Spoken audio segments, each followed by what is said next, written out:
Hi, I'm Jamillah Jones. I'm the host of 2 Minute Topics, and it's a pop culture and politics show. A little bit about me: I am a former TV actress. I've worked in commercials, on TV, and on film.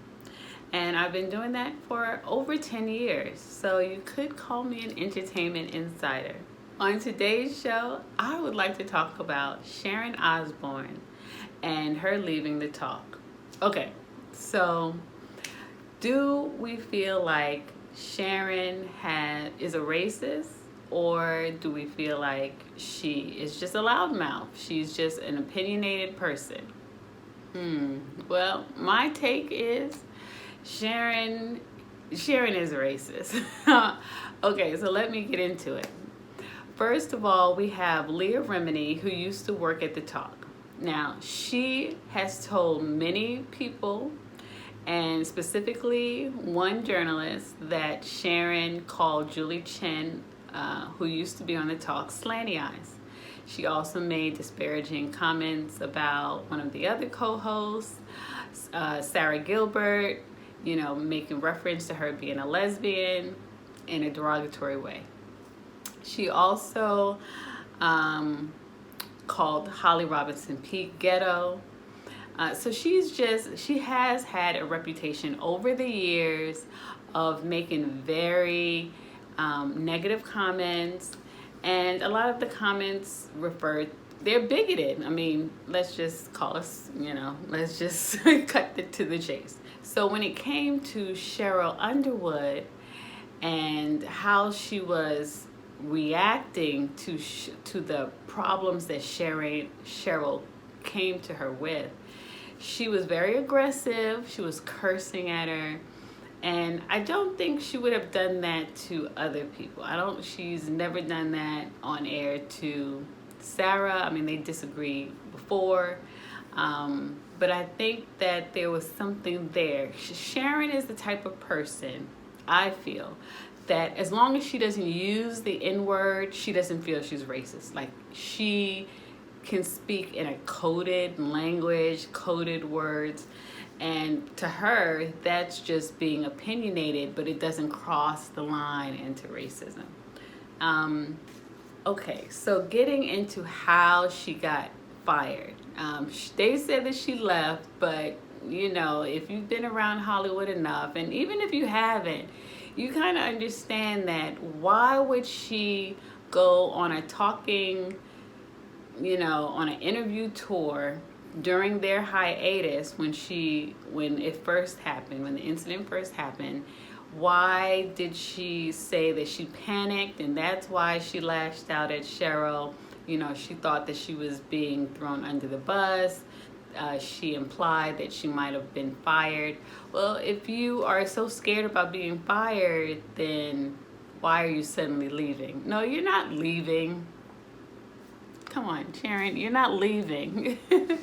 You're being fired, and you're being allowed to graciously exit, which is something that's very common in politics. It's very common in Hollywood, to be allowed to resign to sort of save face. But we all know she was fired, and we all know that she probably, even if she had stayed, would not have had her contract renewed. So this is what it is.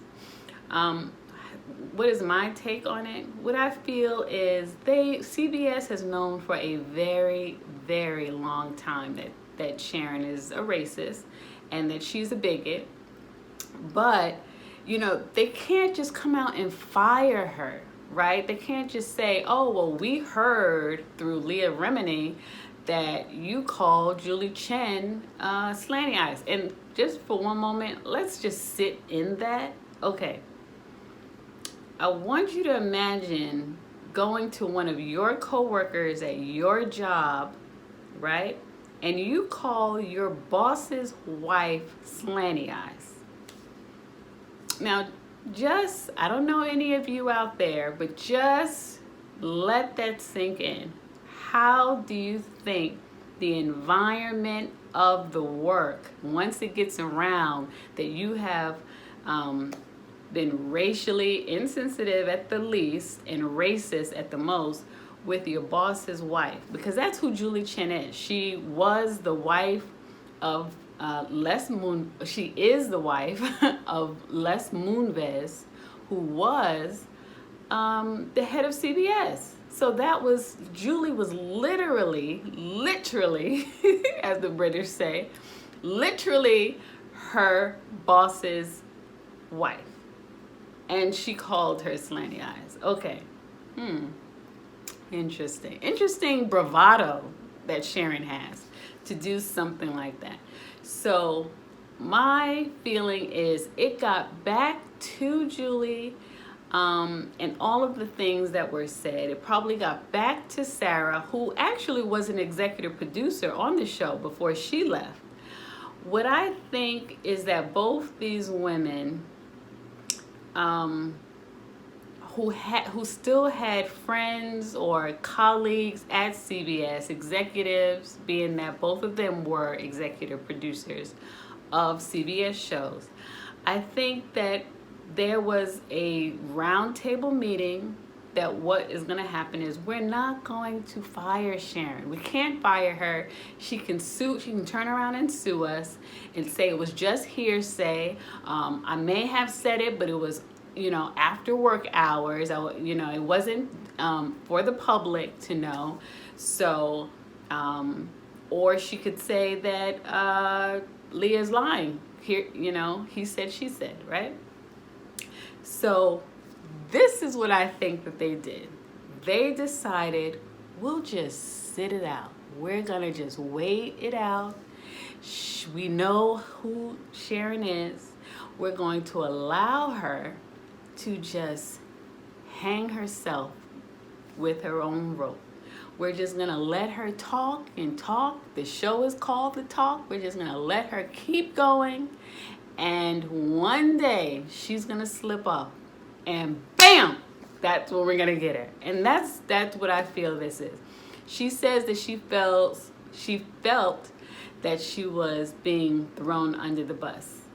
And she probably was. She probably was set up, to have that, clash of the titans sort of meeting with Sheryl.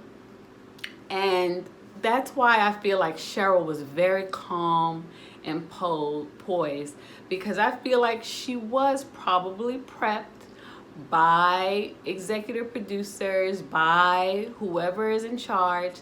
They probably prepped Sheryl a lot more than they did Sharon.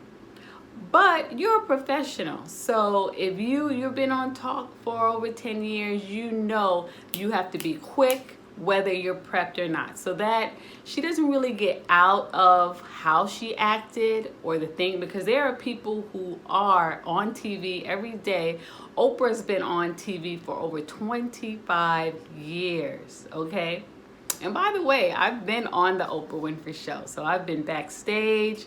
I've seen how everything works, the machinations of the Oprah Winfrey Show when it was on the air. And I can tell you, Oprah is a professional. You are not going to see Oprah being cursing and yelling at someone on her show or any other show. Like she's going to remain poised.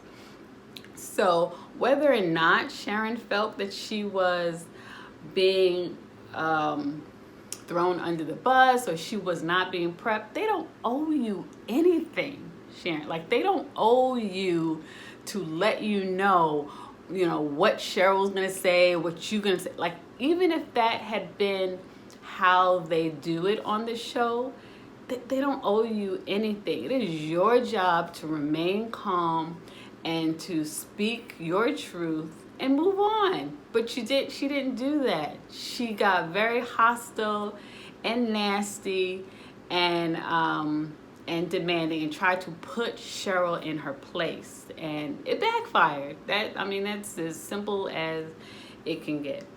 So, like I said, to answer today's question, is Sheryl a racist or just a loudmouth? Yeah, if it walks like a duck and talks like a duck, baby, It's a duck. All right, well, bye for now, and I'll see you next time.